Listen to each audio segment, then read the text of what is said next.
Hello, welcome to Visual Radio. It is, I think it's a Tuesday, right, Bob? Yes. Tuesday, the last day of July 2012.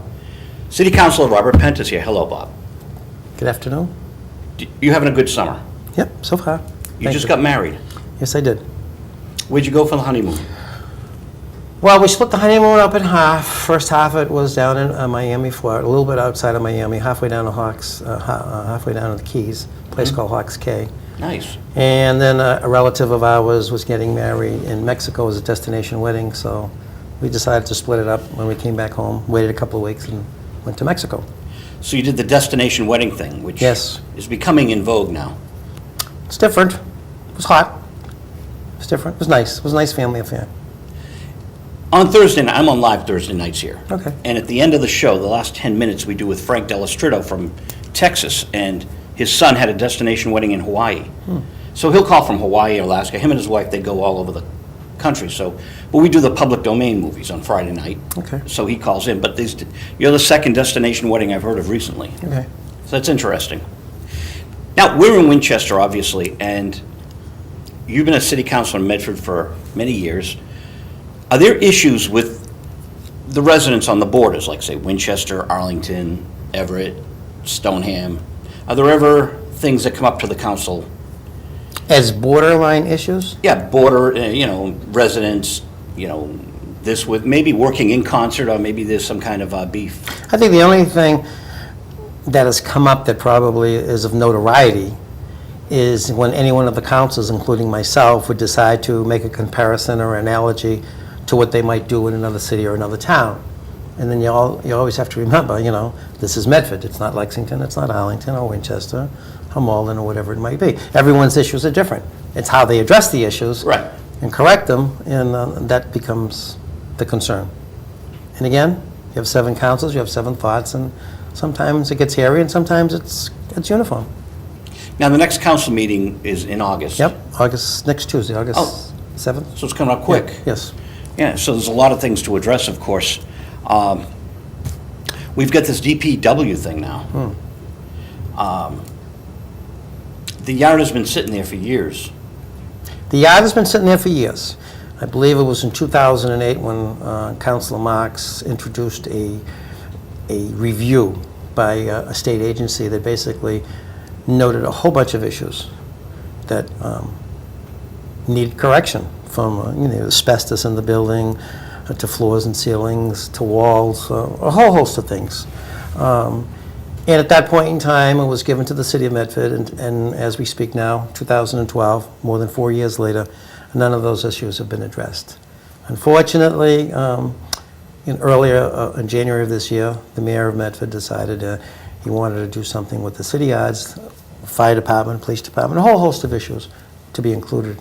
I think, it's not that the council is not willing to entertain it. I just think, council has their thoughts too. And it's been 23, 24 years under the same leadership of the present administration that these issues have basically multiplied. And, we've asked for these to be reviewed and looked at. The state has come in there and told them they need to be addressed. And unfortunately, it's gotten to the point right now that I guess it's been condemned or thereabouts. I don't know. Mayor hasn't called me to tell me. This is what I hear, from my colleagues. So we still have issues to be addressed as it relates to, it's a great location. We had said way back when it could be a beautiful spot for a megaplex. Sure. A large, area. All those properties, fire department, the police department, and the public works department, they could all be, sold off as commercial pieces of property. The sale of the property, the income from the property could help pay for the new locations or staying there. Let's take a look. Do we stay? Do we go? Police chief has said on numerous occasions, and I don't want to put words in his mouth, he could go anywhere. There's a nice piece of property in Mystic Avenue to be looked at. It's 41,000 square feet. You could add a little bit further, opposite where the old Golden Egg is. There's a huge piece of property on there. You probably could put everything down there. It's not a matter of whether you want to accept or reject. I think we should just be looking at everything before you make this decision. Let's go out and spend $10 million to do a new city yard. Let's go out and spend another maybe $15, $20 million to bring a state-of-the-art police department in. And I think that would be a very reckless way to go using taxpayers' money. Again, I'll repeat, I just think, we should be looking at all the options and alternatives, and I think the mayor should sit down with the council to hear it. Now, I didn't know that the police chief had said that, and that's what I was thinking, Mystic Ave, the old Staples, because you've got all those, you can go up to 93, you've got the Meadow Glen. You get Staples, you also have, like I said, the 41,000 square foot piece of property, which is right opposite the place that sells all your bathroom equipment and stuff like that. I can't Right. think. But you're not in the square where there's a Right, congested right, area right, for the cop right, cars. Right, right. Which, Right. I think it is time for that whole thing to be, and that revitalizing the square, wouldn't that be a key component? I don't know where they're going with this whole issue of revitalizing the square, but you drive down there at nighttime, it's dark, the lighting isn't as safe as it should be. For example, we just had an experience this past Saturday night. This is the third one that I'm aware of, when the mayor decided to change the ring road and spend $1.5 million by doing it and putting 39 parking spaces out on the street. I personally thought, and I think some of my colleagues agreed, I know some of the business folks agree, that this could present itself as a very dangerous situation, because what you're doing now is you're parking on the street, you're having the cars parked to the left, so you're getting out of the car or passengers on the right-hand side. We've already had one of my colleagues, Councilor Longo Kern, her partner got in an accident because of somebody, when they were trying to pull out, they weren't being cautious. And then they put a bike path on that same road, and that's okay. But that squeezes the main road down, and that, and this Saturday night, from the way the story goes, someone went around the corner and somebody was getting out of the car, and they just knocked the door right off the car. Lucky they're alive. It's things like that that really we should be concerned about, because it's public safety issues. You can call revitalization anything you want. For example, the parking garage. The mayor was so insistent on having a parking garage on Governor's Avenue that was only going to increase from 73 to 200 parking spaces for almost $8 million, and the height of it, knowing that the next door piece of property, there would be a potential lawsuit, a whole host of issues. But there's been no traffic enforcement for years in Medford. It's been asked for by the council. As a matter of fact, the mayor had his own committee set up for which you put the chief of police on it, and Councilor Marks was the council representative. They submitted the report, I think it was in 2009. And here it is, 2012. It's a long, long time. 3 years later, and there's still nothing, Now, a parking garage on Ring Road with businesses on top of it, is that feasible? Ring Road or Governor's Ave? Ring Road. Ring Road. I don't know. If you put the parking garage... It's a thought, Right now, they keep saying, you have the Harvard Pilgrim Hill. It's a free parking garage over there. It has the capacity to go up one more floor.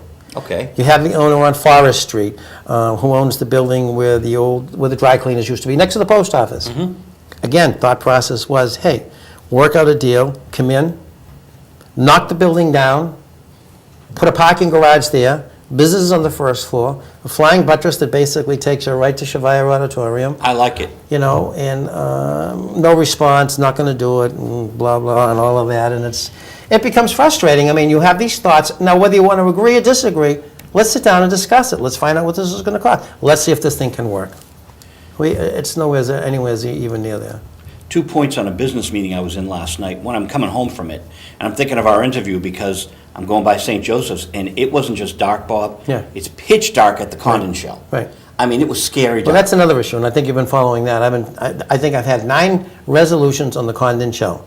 Okay? Why would you turn around and take, I think, approximately 39 or 40 parking spaces away? You spent 5,000 square feet to put perfect sod, and then you have an irrigation system, but you have no lights in there, especially at nighttime. I think I brought up 3 examples. One where a lady was deathly afraid to get into her car at nighttime. She told her husband. Another time, it's a great place if you want to do drugs, because you can have all kind of drug deals go there at nighttime. It's the Black Forest. Yeah, it is. It's and dark. and this isn't to bring up everything that's negative. These are issues that are everyday, common sense issues that need to be addressed. I mean, why would you build and take over a parking lot and not provide, the lighting for it? But you have to do the plowing for it at the winter time. It's... So, I was at this business meeting for 3 hours last night, working on a film script, and there's a lawyer involved, and she worked for, she's American, but in a work study in college, she went and worked for one of the people in the British government. And she was telling me how was it the Prime Minister, has to go in front of the people, and they can call him every name in the book. But our mayor for the past 10 years will not come to the city council. 10 He's years. only been to one city council meeting in all his years been there, and that's when they wanted to put a methadone clinic on Mystic Avenue. I think for 3 weeks in a row, there was 200 to 300 people. They didn't want it, and he took a $60,000 check as a deposit or whatever it was back then, you know, and sort of like that forced him to go before the council, never talked to anyone, had a prepared script, and he said he was not going to allow them to come in. Now, again, is that what it takes, you know, to have them? You know, we have a charter in our city, and in the charter it says that the mayor does not have to attend. He's not required to attend city council meetings, but that doesn't mean he can't attend if he so chooses. We have in our municipal law, strike that, in our city council rules, that basically says the mayor should meet with the council at least once a month. Well, forget that, that's never happened. The charter going way back, when it was changed from a Plan E to a Plan A form of government, I was in support of the change, but I was also in support, and I found my literature, so now if anybody questions me, because I keep everything, in my literature, I also was in support of the fact that the taxpayer, the voter, would have the option, whether they'd like to keep Plan E or whether they'd like to Plan. It wasn't strictly to vote for Plan A, yes or no. You had your choice to keep Plan E with the reasons why, or vote for Plan A. We had spent approximately, I think, $5,000 back then to have a charter commission to be put into place and put this all together. And as I look back at it, and I think of the whole thing, and, you know, personally, I like Michael McGlynn. Socially, he's a nice guy. We just have a different political philosophy as it relates to how the city should be run. But I just don't understand, you know, what that fear is to meet with the council, you know, every now and, even if it was once a month, you know, for whatever it might be. As I said, we have 7 heads there, one more head, 8 heads. You know, you could learn an awful lot from each other, between and amongst yourselves. But, you know, it's his choice. He decides not to do it, and unfortunately, there's no requirement that he has to do it. He seems to be a very nice guy socially. He had me up at his office talking about Yep. issues. But he also seems to be very camera shy. I mean, you're here in front of the camera.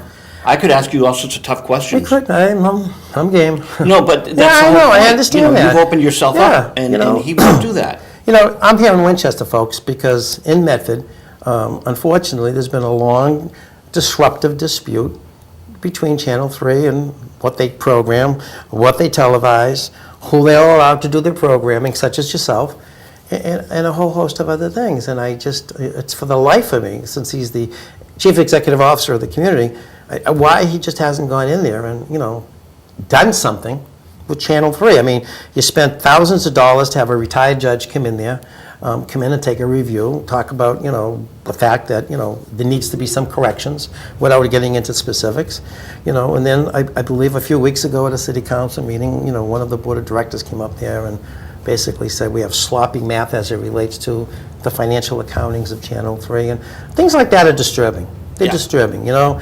You know, I've been made fun of, other councils have been made fun of, by the craziness of what takes place on Channel 3. That's not public broadcasting. That's not public access.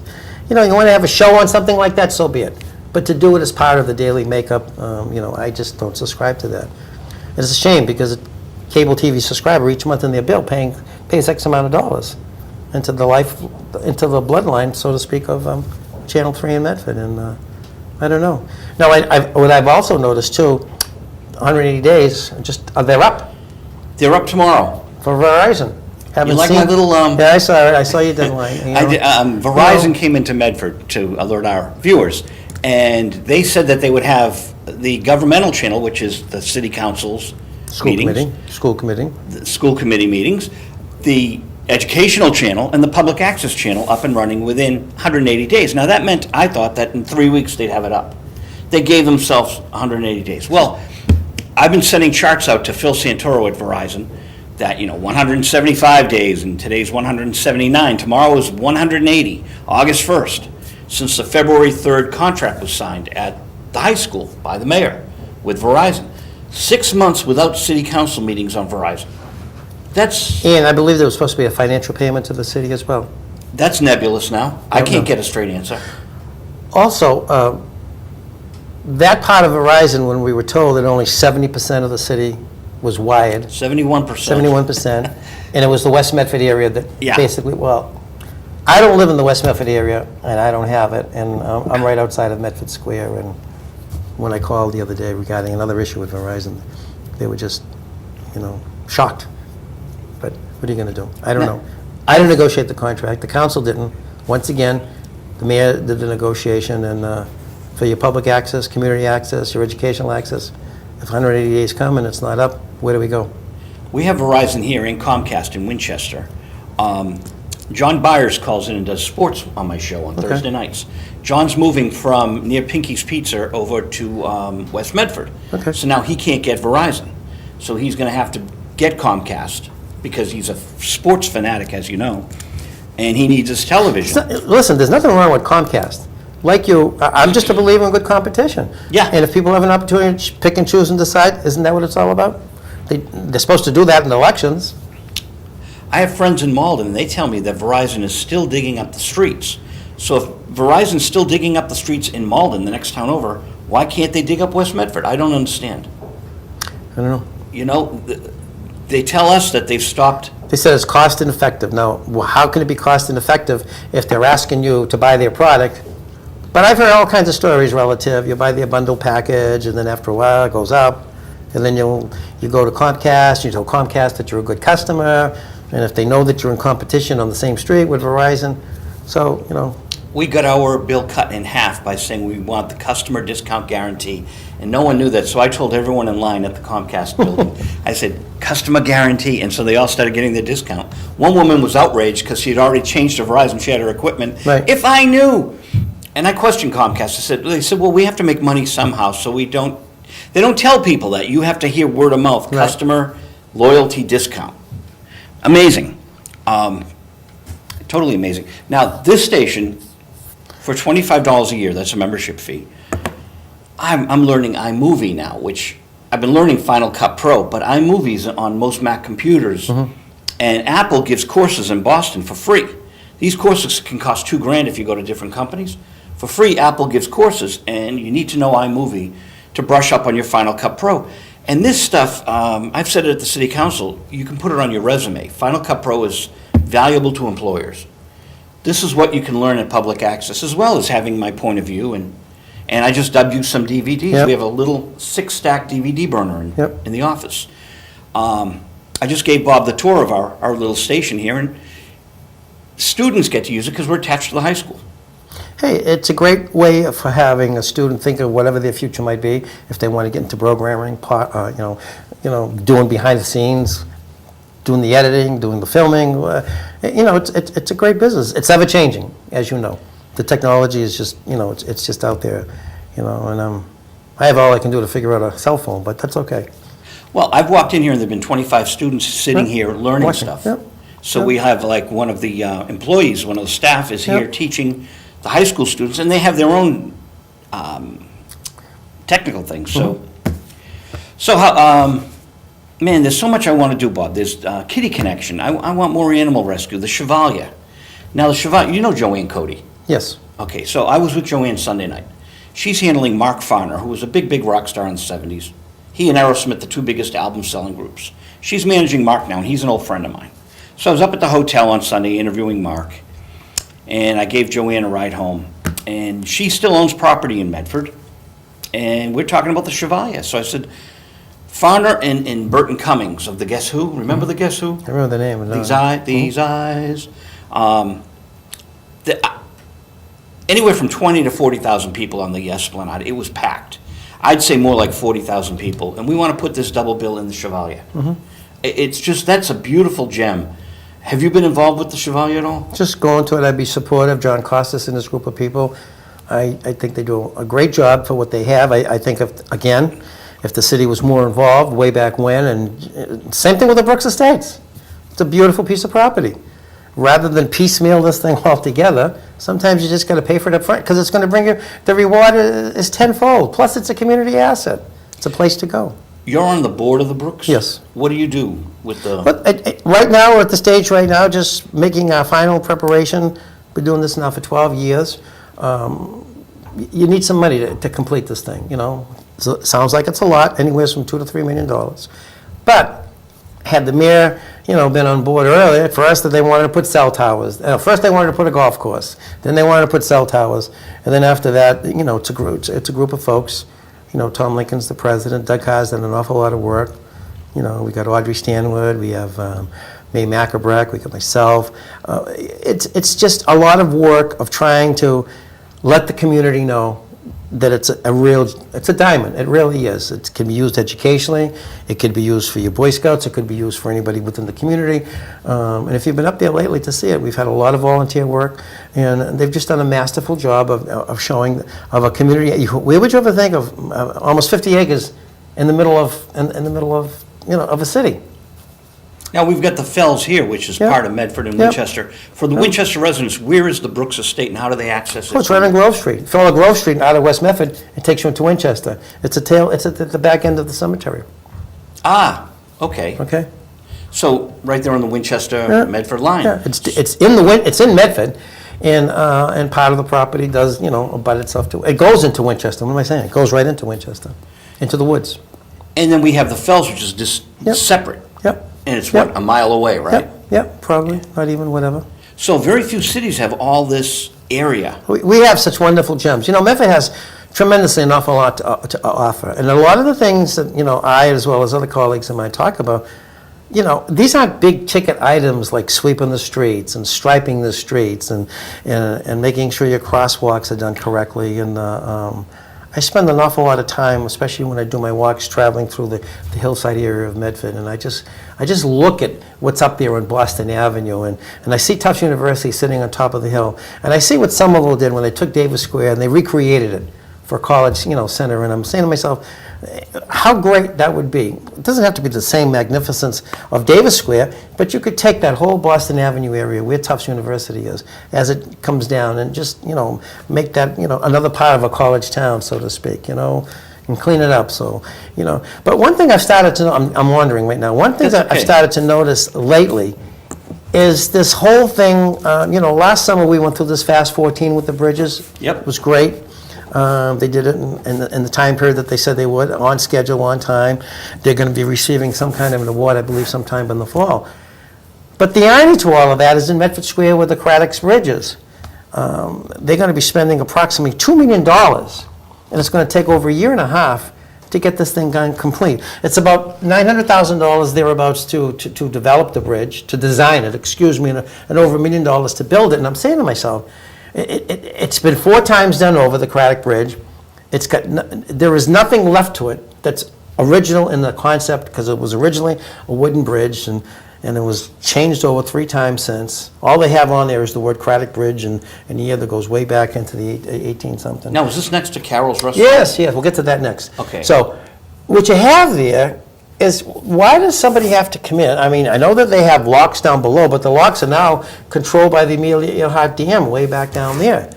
And what you'll see is the fact that it's going to tie up Medford Square for such an extensive period of time. And look at the 14 bridges that they did on weekends. It's just amazing why the same concept couldn't have been done in a much smaller version for that Craddock Bridge. So I put a resolution on there, having the guy from the Department of Transportation to come. He's supposed to be showing up this Tuesday at our council meeting, and we're going to have an explanation. And I want the state, if they think this is such a great thing that they're doing it, we need to have some mitigation here, because a lot of businesses are going to be getting hurt by this. Oh, yeah. You've had Carol's Restaurant, just go in there, spend a tremendous amount of time, effort, energy, and money. They produced a beautiful, restaurant atmosphere for citizens of Medford. There's a little bit of nostalgia because it was there many, many years ago. It went into remission for a while. Now it's back. It's right along the water. And it's great. It's a great asset to the community. You also have... And it's a hot spot. It's happening. It's a hot spot. The food is excellent. The service is great. Right around the corner, you have Bestsellers Cafe. They've come back after 4 or 5 years. Allegedly, across the street, there is a new Asian type of a restaurant going in where the neighborhood cafe went in. You have Salvatore's up the street. You have the Blue something. Blue Fuji. I think that's the name of it over there. Then you go on Riverside Avenue. While there may be a lot of food, it's still giving you a variety, all right? It's giving you an idea. Listen, I can have one to go to another. So let's get back to what you were talking about, the lights. The lights on the square are atrocious. They're like, that square should be so lit up coming into that intersection of Medford Square and all these locations. It isn't. But what I've started to notice more and more each and every day is when I do my walks is that water runs itself stagnant along that whole back portion on that westerly side. And that stagnation breeds germs, and it breeds all kinds of craziness. And I don't know what's going on or why, but I just think that this really needs to be looked at, because, the infestation of the animal, not the animal, the bugs, what do you call that? People. Mosquito. Yeah, the mosquito, and. West Nile virus. Yeah, that's it, and, people get concerned, and you can't blame them. If they get bit, they don't know what they're getting bit by. But if that water's just gonna lie itself stagnant there, there has to be a reason why, So it's not a river, it's a swamp. Well, it could be a swamp, Now, you got the herring run. Right. And the herring run happens, then the herring die off, Yeah. so you've got all these dead fish. Right. And you're telling me the water is and not before, circulating.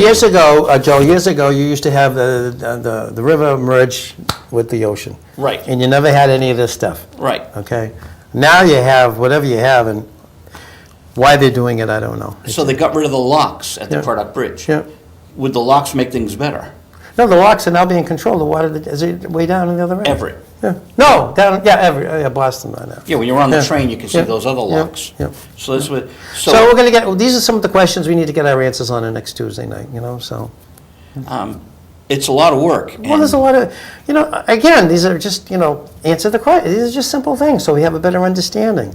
But what I don't understand is, I keep going back to that parking lot behind St. Joe's. Why lights weren't put in? How could you spend $500,000 to do the parking lot over, know you're going to have cars parked there at nighttime, or when the nighttime comes, it's going to be done, and not put public safety?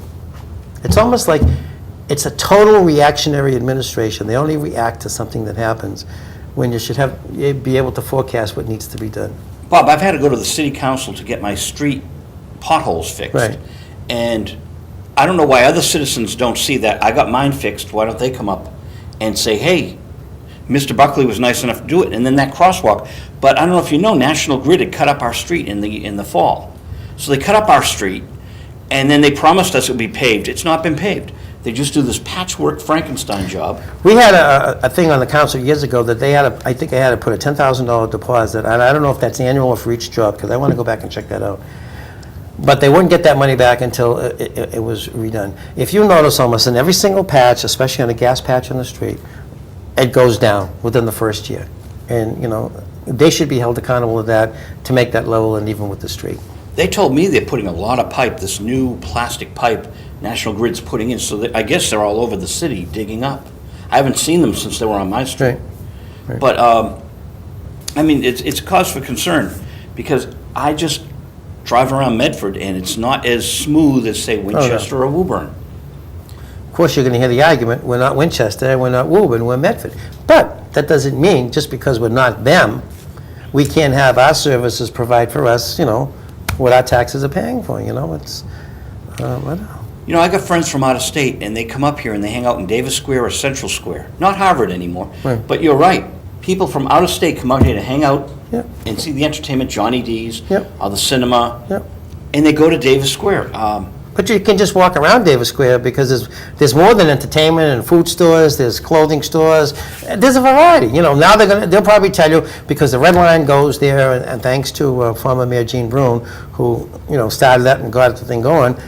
I don't personally think you need the Red Line to get them there, but if that's the case, so be it.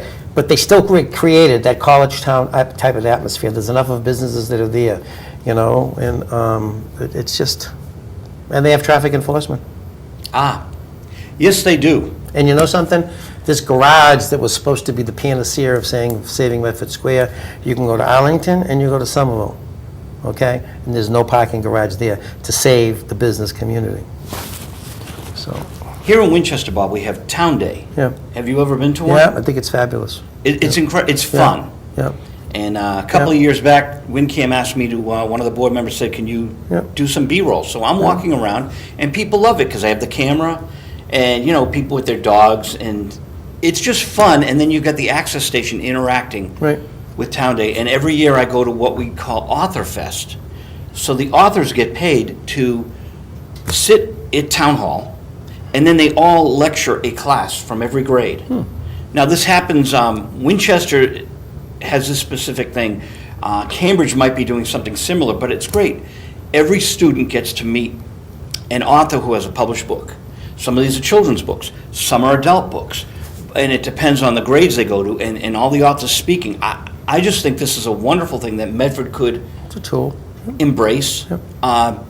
because it's something you could do at the Chevalier. You could have them speak at the schools, and then at the Chevalier, the authors could be signing their books, and the parents could come with their kids. It's just, I think Chevalier is a unique point of interest for the community, because years and years ago, it was stated, someone could go to the theater, however the theater is going to be played out on that particular night, and then have dinner before or dinner after, and that would just open up the square for other types of businesses, to accommodate whatever's going on there. And I think we have the tools in the city.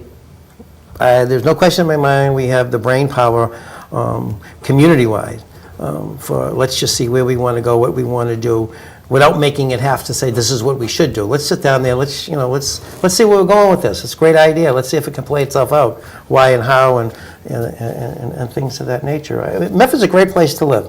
It's access to 93. It's public transportation. It's schools. Schools, I think, have come a long way. The elementary, especially in the elementary level, because that's where you get the kids. As they get up to the Middle Ages, what happens there.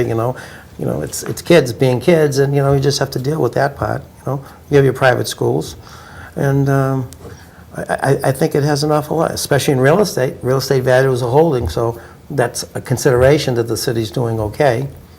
But you have your tax bill too, and we heard for a long period of time that once that Wellington development took place, that was going to be the saving grace for taxes. But unfortunately, taxes have gone up each and every year. taxes are like a drug for some mayors, and it's like, they want to keep them livable. This year, approximately, they try to hold a residential tax rate down, but I think they said the average tax bill on the business was up almost $600. That's a big hit. Huge It's hit. a huge hit, and how long can you keep doing this and keep hitting them each and every year? I don't know, is there a special formula? Now, I know, like Somerville, for example, if you're non-owner occupied on your home, they've gone as high as 30% in increase in your taxes, and other cities and towns have tried it, seems to be working. We've tried it, I was supportive of that in Medford, but they said no. Ed Markey, why doesn't he come to the council? I have absolutely no idea. Shouldn't he? He's right in Medford Square. I have no idea. He has an opponent, Ardavala or something. The guy's name is quite long. I don't know where that will go. It seems pretty secure. I've gone to his office and talked to them a lot. I don't seem to get too far.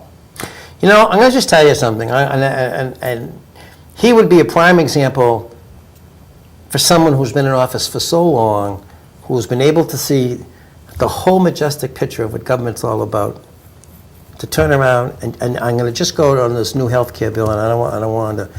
If everybody thinks that these things that come down from Washington are so great, and they're so wonderful for we as the populace, then why aren't they a part of it themselves? Why do they vote to exclude themselves from things that they tell everyone to do? And when Nancy Pelosi last year turned around and says, listen, we have to pass this bill so we can find out what's in it, that to me, that's telling you right there what it's all about. And then it becomes the D versus the R versus the D. And I don't see it that way. I just look at it, let me see what the issue is, what I think should be if I'm going to be part of government, as I am, and I participate in the process, I should also be subject to whatever the process is about. And you tell me how in Washington they just exclude themselves from all of these things. So that's why, I think I think this election is going to be very, very interesting.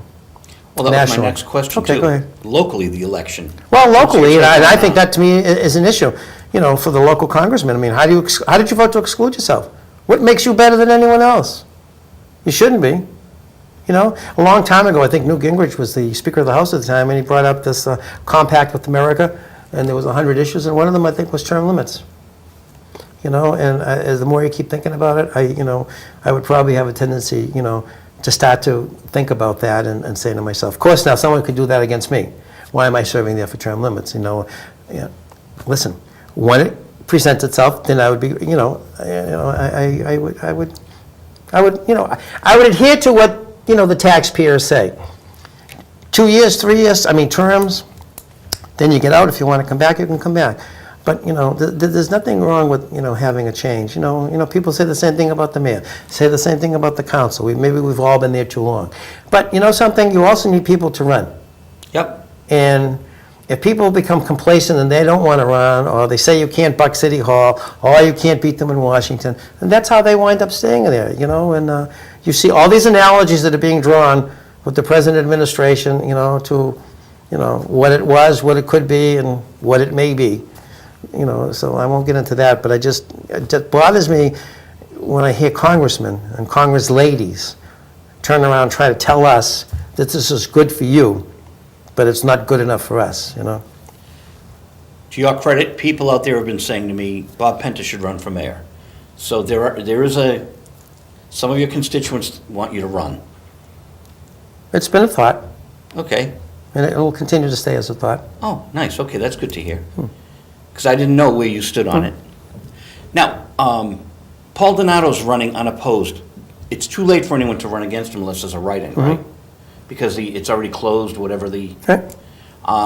Who else are up for election? Is Paul Donato state rep, Cal Shortino? Right, he has an opponent. He has an opponent. And is Pat Jalen up this time? Yes, I don't believe she has an opponent as well. Okay. She does a show here. Oh, she does? Okay. Yeah, I have a director, Jeff Dearman, who's not here today, but Jeff produces the Pat Jalen show. So she's up on YouTube, and what I'd like to do with some of this, Bob, if you're happy with it, I'll get you a DVD, cut up 10 minutes of what you like, and we can put it up on Project Open Voice. Yeah, I have no problem with that. I told you that before. Yeah. Let me just get back to, you mentioned Paul Donato. I don't know what your personal feelings are. I've dealt with Paul for a long period of time. Goes back to 1974. He serves his community well. Sometimes he finds himself, I think, in a tough position on some of these votes because he's in leadership up on the state. But he's again, I would probably say the type of an example of the type of politician that he can call. He's accessible. His office and his people are accessible. And I don't always agree with him, and I'm quite sure he doesn't always agree with me. But at least you know where you're going, so to speak. You're not out there adrift. And I think that's the staple that people are looking for, whether it's on the state level. Hopefully, I satisfy people of their concerns with me on a local level. On a national level, I just don't. I can't see people, congressmen, being so strict. You're either a D or an R when it comes to issues. But I find it fascinating when they want something of their own and they want to call it bipartisan, and they'll go out and find someone of the opposite party, and we're working in this bipartisan manner. But on something where leadership tells you, listen, we got to stick together, that's not what it's about. It's the issue. It's not the party, it's the issue. Maybe they should abolish parties, Joe. Or have 7 or 8 that actually are viable, viable parties. The party isn't what makes the government move. I think it's the people's interest, and it's their thrust that they throw upon their elected officials. And if you're going to say one party dominates more than another, Massachusetts is so obvious. They have a Democratic Party that's so dominating, okay? And it's so liberal compared to other states. Is that really what you want, something that is so liberal, and the next state, wouldn't you want just a party? I was talking to a group of kids that go to school and they can't understand there's 100 senators, 2 from each state. And they said, why can't we have 1 Republican and 1 Democrat if these are 2 primary parties? Because that's not the way but they said at least we'd be able to get the flavor of either side. So that 50-50 stalemate may not always be a 50-50 stalemate, because if a Democrat has a great idea and the Republicans like it, so be it, or vice versa.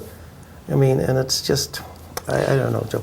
I've always felt if you have Obama wins and Romney loses, but Romney gets so many votes, right, just disposing of him, I think, is crazy. There should be some cabinet position for Mitt Romney because he got that far in the government. But we have it just black or white here. One's winner takes all. Well, the Electoral College, speaks volumes for what you're talking about as it relates to whether he gets a cabinet post or not, or whoever gets the cabinet post or not. But sometimes you hear an awful lot that, majority vote rules. So a small little state like Vermont could maybe, in the long run, upset an apple cart if you get these red and blue states that they now have everybody paranoid, who's red, who's blue. But if you have an election that is so damn close, that a small little state could, upset the apple cart, and whereas right now, they're looking at the big red states or the blue states, these are the ones we have to win to become president. But what if you ever get yourself involved in an election where it's just so darn close? It's going to be that small state that's going to, knock it over. And if it's predominantly D or an R, and it's that close, that's what's going to happen. So they get to pick for the whole country. Do you remember when Nixon ran against Kennedy? Sure. I think it was, Kennedy was ahead by 1 million votes, and when you woke up in the morning, it was down to 100,000. I think, of course, that election had a whole bunch of other issues. But, anything of other happened, issues. it's just, politics is great. It's a great thing to talk about. It's like the church. It's great to talk about. You can have your views and your ideas, but once again, they both carry the same issue of maybe sometimes hiding and not explaining what the truth really is, and not being afraid, or being afraid to say what the truth really is, okay? And I think that's how, the government and church gets itself in trouble. I had Paul Camuso on my show. Now, I've locked horns with Paul, but Yep. he's a gentleman outside Yep. of the council, Yep. which is good, and I see him in Winchester Square sometimes. Yep. But I had him on, Vincent Bugliosi was on, then I had Paul on. So I think it's great that you people are accessible to us, the citizens. I just think it's important, and I like that you're not taking a, standoff approach and just No, it's see me at the council chambers, No. Hard to say without saying it the wrong way, so I don't want it to be misinterpreted as to how and why I'm saying this, The unfortunate part about, in Medford alone, okay, so I'll talk about Medford because that's where we're at, we have a newspaper that sometimes it just doesn't hit the mark at all. We have one that's it's a week late. You have another one that subscribes to a computer-based inventory, and it really That's a doesn't. nice way of putting it. Yeah, it really doesn't. It doesn't give you the real flavor as to to what is being said and how it's said or why it's said. Do they go for the dramatics of it? And sometimes they just won't even print anything, and you'll even wonder did this meeting ever take place? That to me presents itself as the saddest part of being an elected official. And it's just. You got the patch now. Somerville News wants to come in with Medford Weekly News. Have you seen that? No. It's not generating many hits. No. So Donald at Somerville News is a real estate guy. So the Somerville newspaper, have you ever seen it, Somerville News? No. Somerville Journal, I've seen that. This is Somerville News, is Donald from, he dates back to 1979 at Somerville Public Access along with me. Mm-hmm. So we're two of the oldest in the country that are still standing.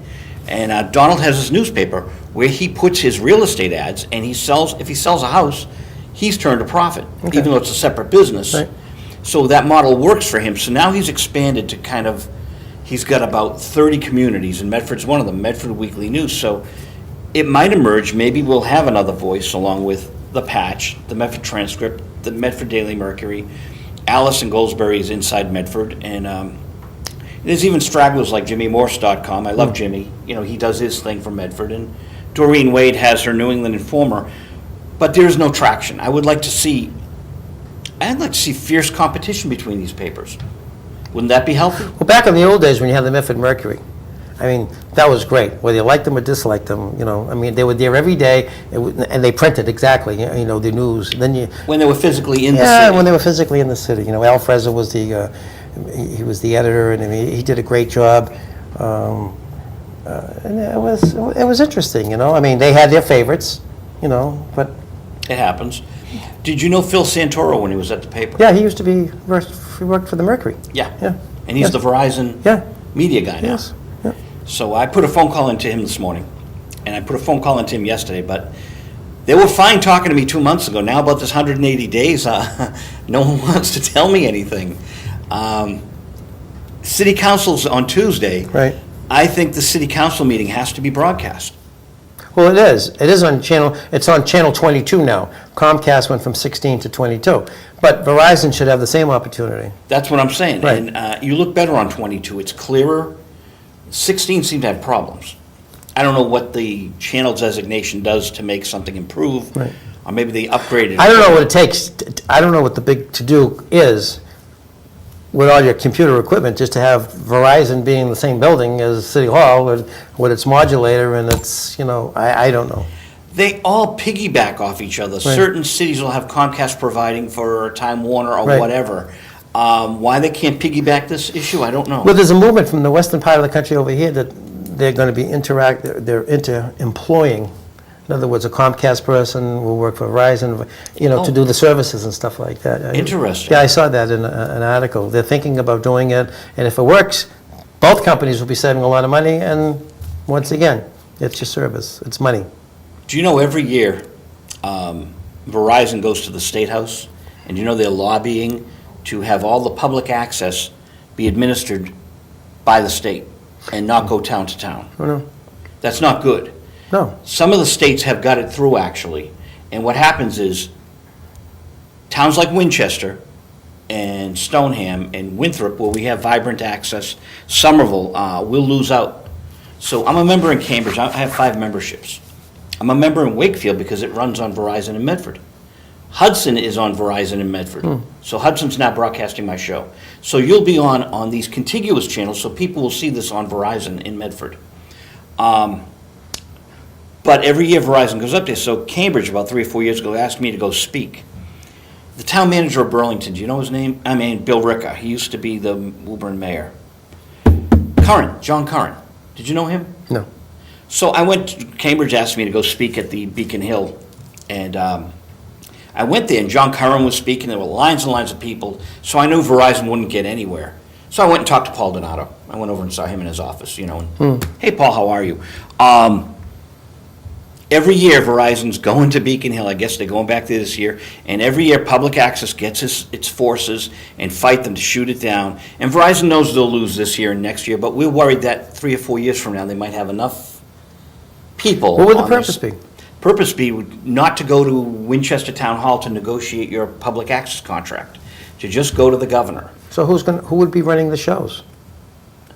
Then Access would probably lose funding because none of these cable providers want.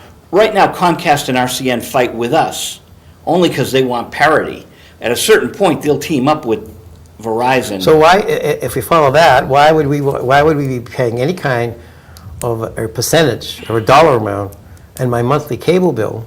They don't want. If it's going to go to the state. So you're asking the subscriber to pay for the state to run, There you go. It's a whole can of worms. But in certain states, they've pushed this through. Right. We're vigilant here in Massachusetts because we don't want this. WinCAM does a great job, and $25 is cheap to join to get equipment. South Hamilton, you don't even have to join. You can have shows played, and I think Burlington's absolutely free. So if you live in Burlington, you've got RCN, Verizon, and Comcast, and you get the equipment and everything absolutely Now, do you have free. 3 public access channels over there? Yeah. It's the real big question as it relates to this whole issue of cable TV in the city of Medford, He wants that franchise fee, but even with the high school channel, what are we getting for that? The governmental channel, we're not getting anything. I'm shocked you guys had to beg for a $400 piece of equipment. Well, you shouldn't be shocked because a couple of years ago, we took over $200,000 from the cable account and stuck it up to the high school. Allegedly for salaries and for whatever it was up there, because we never really got a definitive answer. An attorney that was on the school committee told me he filed a public records request and got something. He said if he can find it, he'll send it over to me. These are serious issues, but I'm glad you got to come to Winchester to see how this station operates, and that we can say whatever we want, and we're not No going to be fear. censored. Nope, we're not going to get censored, no. Nope, and Johnny calls in on Thursday nights, and John Byers, and Jim Morse was a member here, and I'd love Jim to come back. And this is a great place, and to have Pat Jalen here is just a wonderful thing. Suggestion for you. Yep. Since in fact you won't see this in Medford because for whatever the reason might be, it might behoove you to have the mayor, invite the mayor and all 7 members of the city council to sit down here and have an open discussion, I'll do that. Brianna is going to be here in September. Okay. So Brianna Longo-Kern, Yeah. and Michael Marks is invited, and I'll invite Rick Caraviello. Invite them Paul's all. already been on the show, Camuso. Yeah. I'd like to get the issues out, and anything else you'd like to? Even if it's just to discuss cable television. Why hasn't anybody moved on it? why haven't you put your appointment on there? And I wouldn't want the mayor to think this is going to be a bashing on him, but vice versa. And maybe the only way they put everybody in the room together, in a neutral piece of property. The mayor's friends with Richard Howard, I believe. Oh, yeah. Certainly, they knew each Yeah. other for years. It might be nice to have Mr. Howard and Mr. McGlynn together discussing cable issues. And, Malden and Medford. yeah. Ron Cox was just on the show. You know Ron. No. Ron Cox runs Malden Access TV. Okay. And he knows Dave Gauthier, RED, because they work together in Salem. It's a community. And what I'd like to see for Medford, Bob, is getting people from the Access community to help operate Access in Medford, because that's how... Well, you had a lot of good people way back before all this nonsense started, and they just started to lose interest. Joanne Cody, Yeah. Chris Donovan, They felt intimidated, and they started leaving one at a time. Joe Fortunato. He was excellent. I remember, he used to do the Red Sox. Franny Giordano. And Pat Fiorello was on the board Yeah. of directors. Pat was a good guy. Unfortunately, he just, I don't know what they did to him. I think he got a touch of Alzheimer's at the end. He may have had that, but listen, he wasn't a mean-spirited guy. He just wanted his show. He was a dear friend of mine. That's it. I He's hang out at wanted his his house show. with him. I asked his estate for the old videos, but I haven't heard back. But I have 5 or 6 of his episodes. Okay. So I can run them again somewhere. This is Visual Radio. We're here in WinCAM with City Councilor Robert Penta from Medford. And it's been great having you here today. Well, I enjoyed it. I hope we got all the... I don't know if we got it all out. I mean, we got a good portion Yeah, of you got things. a smattering, I guess, huh? Okay, and live from Winchester Community Access and Media, have a great summer. Rest of the summer. Thank you.